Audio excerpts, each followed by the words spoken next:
I was the CEO of a large religious nonprofit, the host of a national television show. I preached in megachurches. I was a successful, well-educated, white American male.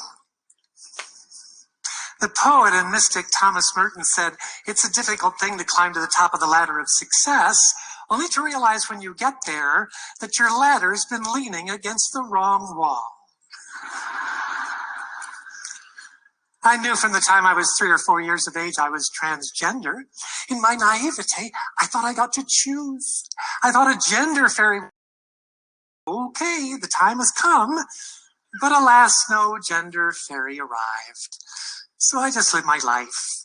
I didn't hate being a boy. I just knew I wasn't one. Went to college, got married, had kids, built a career.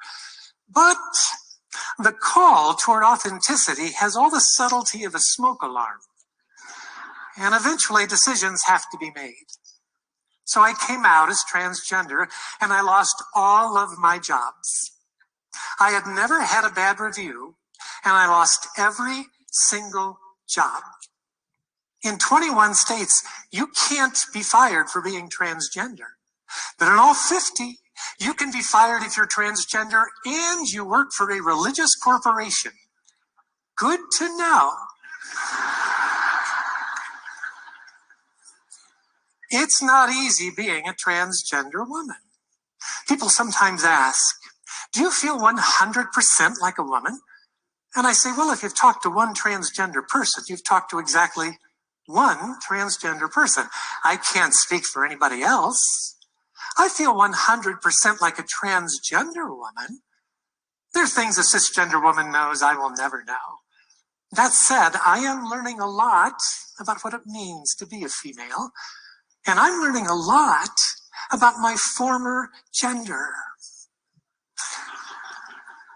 I have the unique experience of having lived life from both sides, and I'm here to tell you the differences are massive.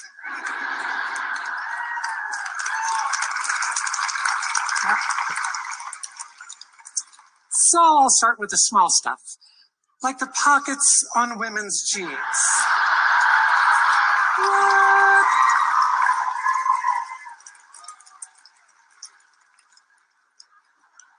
Can't put a phone in there. Paper clip, maybe. Or the sizing of women's clothing. Do the numbers mean anything? What is a 00? And ladies, I doubt you've thought about this, but do you know there is never a time in the life of a male that he has to worry about whether or not an article of his clothing is accidentally going to drop into the toilet? Not a long sweater, not a belt, nothing. Never even a passing thought.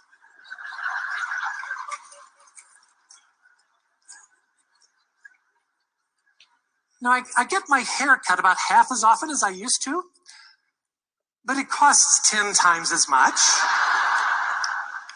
So I can go on vacation or I can get my hair cut. I cannot do both. I keep bumping into gender differences everywhere I go.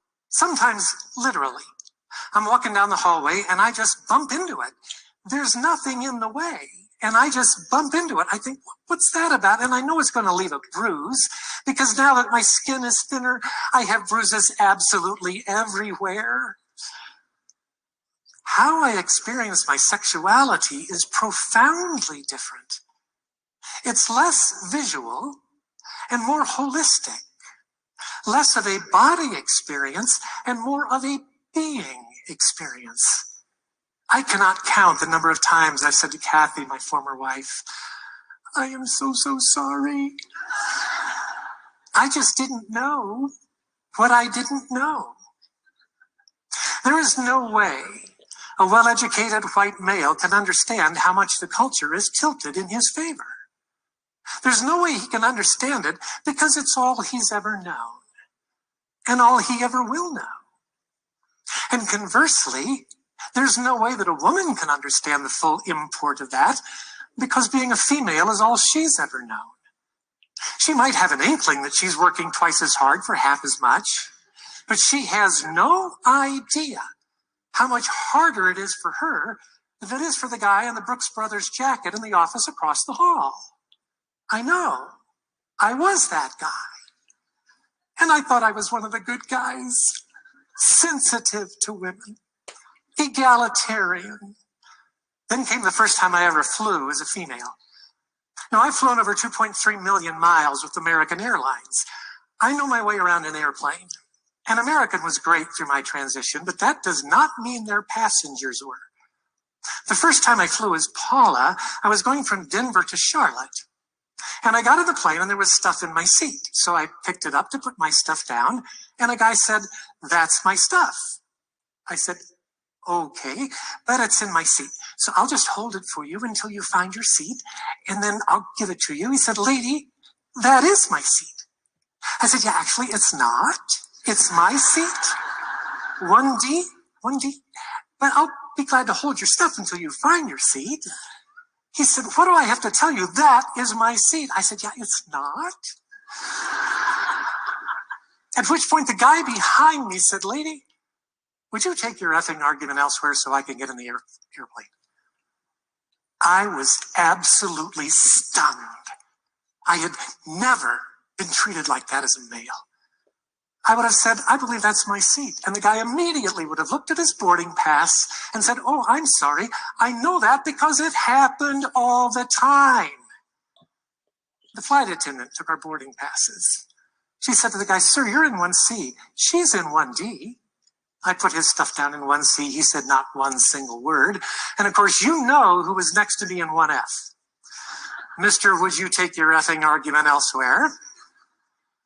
So my friend Karen, who works for American, came on the plane to give the pilot his paperwork.